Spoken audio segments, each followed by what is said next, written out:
देखिए, मैं समझता हूँ जिस टीम के लीडर का विज़न ना हो, विजनलेस लीडर की अगुवाई में किस प्रकार से अधिवेशन होगा, किस प्रकार से वो पार्टी आगे बढ़ेगी, इस बात के ऊपर बड़ा सवाल खड़ा होता है। हिसार के अंदर बहुत बड़े एयरपोर्ट की सौगात उस दिन दे करके जा रहे हैं और ये पहला अवसर होगा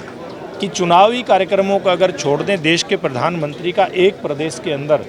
2 कार्यक्रमों में जाना होगा, दूसरा कार्यक्रम यमुनानगर के अंदर थर्मल पावर प्लांट की आधारशिला रखना होगा, तो 2 बड़े कार्यक्रमों में आना ये दर्शाता है कि हरियाणा के प्रति नरेंद्र मोदी जी का किस प्रकार का दृष्टिकोण है। वो चाहते सुरक्षा हैं multi speciality hospital medicine, urology, general surgery, हड्डी रोग एवं ज्वाइंट रिप्लेसमेंट, स्त्री एवं प्रसूति रोग, इमरजेंसी चिकित्सक सुविधाओं में एक भरोसेमंद नाम पार्टी है। की सरकार हरियाणा प्रदेश के अंदर आई,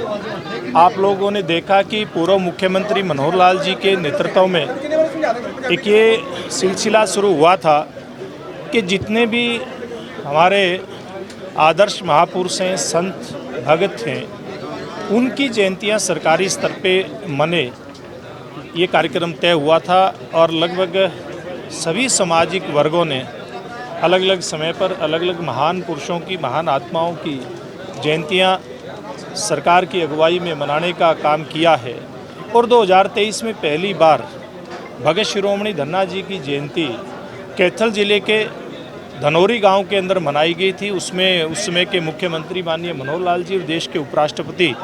जगदीप धनखड़ जी आए थे। तो इस बार फिर मेरे साथ जो हमारी धारण खाप है, जिसका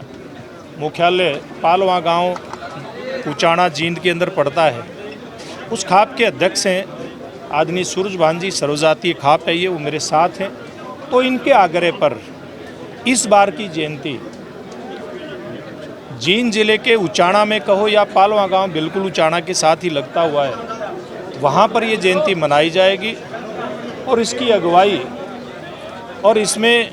सब जगह जाकर के मेरे साथ इस खाप के, इस सर्वजातीय धारण खाप के अध्यक्ष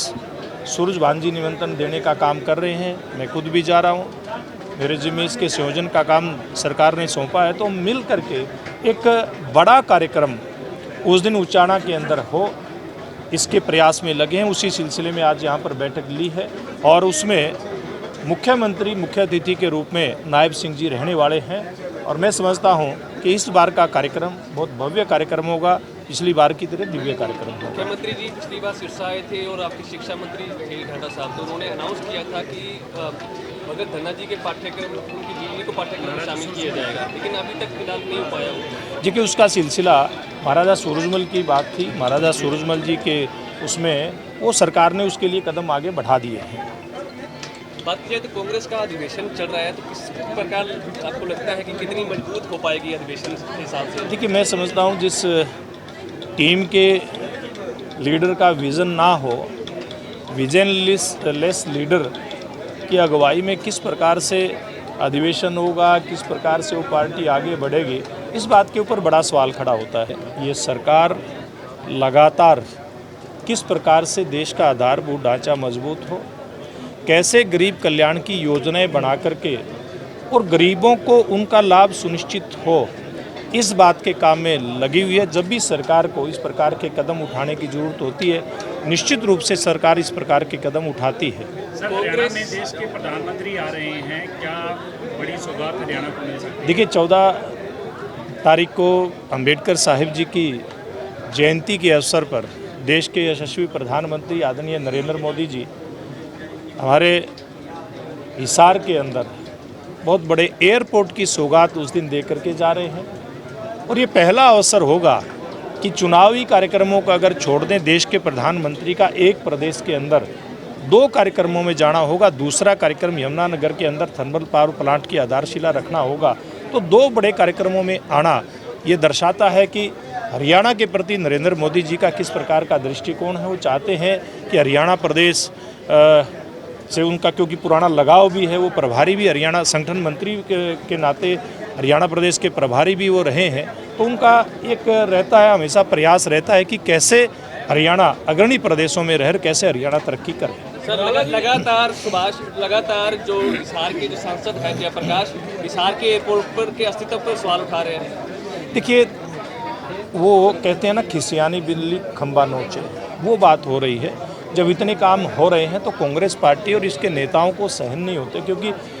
जनता नरेंद्र मोदी जी की जय जयकार करती है, नायब सिंह जी की जय जयकार करती है, इस बात से उनको तकलीफ होती है। आज एयरपोर्ट वहाँ पर चालू हो रहा है, अयोध्या जी के लिए वहाँ से फ्लाइट शुरू हो रही है, तो मुझे लगता है सांसद महोदय को शायद इस बात से तकलीफ हो कि इस प्रकार से इतने अच्छे काम क्यों रहे हैं। चलिए सिरसा की कांग्रेस सांसद है, उन्होंने प्रदेश की शिक्षा नीति पर सवाल उठाए हैं कि स्कूल है लेकिन टीचर नहीं है और स्टूडेंट नहीं है। देखिए, मैं एक बात कहना चाहूँगा, हर बात के ऊपर समग्रता के साथ अगर विचार करेंगे तो एक बात ध्यान में आती है कि ये सरकार आने के बाद कैसे देश के प्रधानमंत्री के नेतृत्व में, हमारे हरियाणा प्रदेश के मुख्यमंत्री के नेतृत्व में शिक्षा के मामले में आमूलचूल परिवर्तन हुआ। न केवल शिक्षा देने का काम किया जा रहा है, बल्कि नई शिक्षा नीति देश में ला करके उसके अंदर आमूलचूल परिवर्तन करके कैसे गरीब से गरीब व्यक्ति तक शिक्षा पहुँचे, बच्चे तक शिक्षा पहुँचे, और शिक्षा प्राप्त करने के बाद उसको मेरिट के आधार पर रोजगार मिले, इस बात की चिंता की जा रही है। जो सांसद महोदया शैलजा जी हमारी बड़ी बहन है, जो आज इतनी चिंता करते हैं, उनके राज में अगर चिंता की होती तो युवाओं की इतनी बदहाली नहीं होती। उनके राज के अंदर नौकरियां बिकती थी, या इनके मुख्यमंत्री से लेकर के इनके बड़े नेताओं के परिवारों को मिलती थी। आज वो सारी व्यवस्था बदलने का काम, उसमें आमूलचूल परिवर्तन करने का काम हमारी सरकारों ने किया है। तो ऐसे लोगों को हमारी सरकार की नीतियों पर सवाल उठाने का कोई उनका बनता नहीं, कोई औचित्य बनता नहीं। बिजली महंगी हुई है। देखिए, आप देखेंगे मैंने जैसे कहा, शिक्षा के मामले में अगर पूरा इसका आप रिकॉर्ड उठा करके देखेंगे, बिजली का भी 2014 के बाद से, यानी कि 15 से लेकर के अब तक कितनी ज़्यादा बिजली हम लोगों ने देने का काम किया,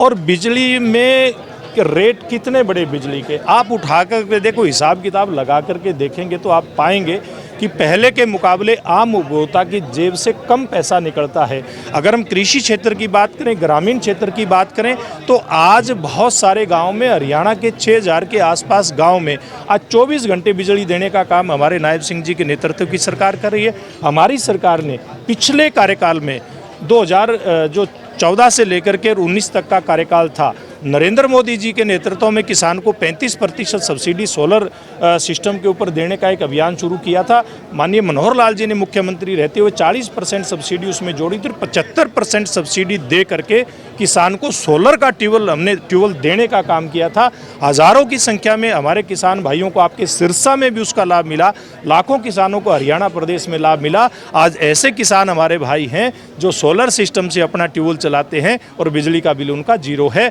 और इसी प्रकार से घरेलू जो उपभोक्ता हैं, नरेंद्र मोदी जी के नेतृत्व में ऐसी स्कीम लेकर के आई है, सूर्य घर योजना के माध्यम से कैसे ना केवल घर का बिल जीरो हो, बल्कि उस बिजली की बचत करके जो सौर ऊर्जा के माध्यम से बचेगी उसको वापस ग्रिड में दे करके, और भविष्य में उसके जेब में 2 पैसे आए। हमारी सरकार तो इस प्रकार की व्यवस्था की बात कर रही है, लेकिन कांग्रेस पार्टी के लोग, जैसे मैंने कहा, उनके पास कोई ना विजन खुद का है पार्टी का, ना उनके नेता का है, दिशाहीन वो पार्टी है, और इसी प्रकार से बौखलाहट में इस प्रकार के सवाल वो करती है। धन्यवाद।